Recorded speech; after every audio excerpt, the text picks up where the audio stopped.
Welcome back to the Holy Cross Football Show. Bob Fouracre with head coach Tom Gilmore. This Saturday at Fitton Field at 1 o'clock is going to be Holy Cross and Central Connecticut State. They're 1-1, Holy Cross 1-1. What about this game, Coach? Well, this is going to be a tough game for us. First of all, we're playing an opponent that upset the number 7 ranked Towson team to open the season. So they're obviously a talented team. But there's some side stories to a game like this, because Central Connecticut didn't have a great season last year. They have a whole new coaching staff. They have new players. They have more experienced players from last year, and they have some transfers that came in. So they're a completely different team. They're different schemes, some new players, and they have one of the best running backs that we're going to face all year in Rob Holloman. If you remember him from last year, a very talented runner, very fast, very quick. So this is going to be a big challenge for us this week.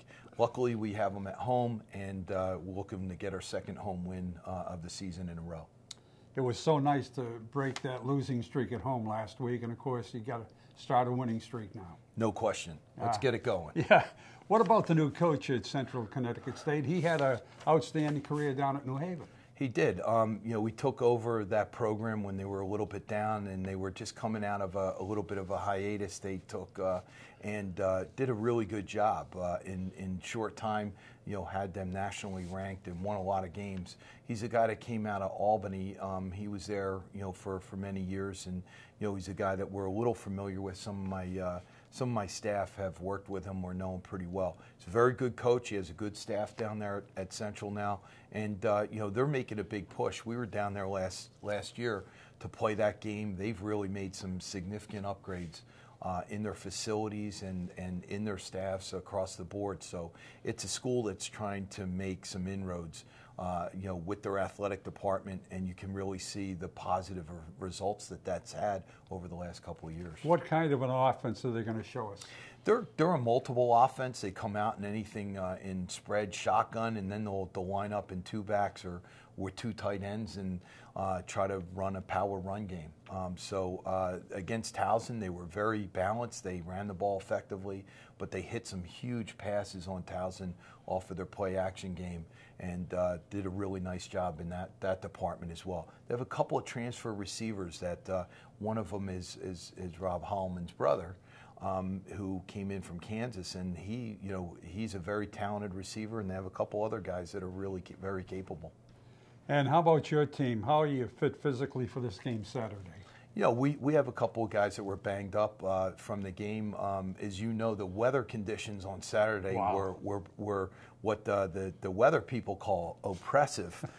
So the humidity level was in the mid-70s. So it was a very taxing game. We did not practice on Sunday because of that, because our starters were pretty tired after that, pretty spent. We had some guys that really had to get hydrated and rested up. So I think, most of our guys will be full go for practice this week, and we're looking forward to getting a couple of guys back potentially this week or next week, that've been out the last week or so. How about Gabe Gill?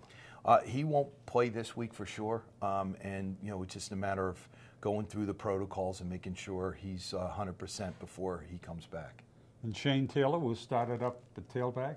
He will. He will. It's a great story, and there's the example you set ahead to a lot of your younger players. Keep chipping away. Keep working. Keep working. Your opportunity will come. He gets his opportunity, his senior year, and he's making good on it. There's a star born every year in college football. Absolutely, and when you get those opportunities, you have to be ready. And Shane's one of those guys, like I said, that kept working, never complained, asked what we did, whatever we asked of him.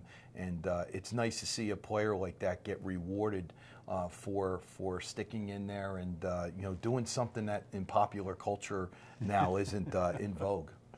What's the key for a Crusader victory? We definitely have to do a much better job of stopping their rushing game. We know what we're facing in their running back, but they're a very capable passing team too. So we can't load up the box all the time and expect to defend the pass. So we have to get done in the run and pass on defense. But offensively, we have to get more consistency. We did score 100% in the red zone, which was a big improvement, but we have to sustain some of those drives and not get off schedule so we're not in too many third and long situations like we were a couple of times last week. Coach, good luck and go get them. Thank you. The head coach of Holy Cross, Tom Gilmore, I'm Bob Fouracre, thanking you for being with us. Today's show has been produced and directed by Jamie Reynolds, and of course our sponsor is JMB Financial Advisors. We thank them, and we thank you for being with us once again. Till we meet again, be good to one another, keep smiling, and keep the faith. Go Crusaders. Bye for now.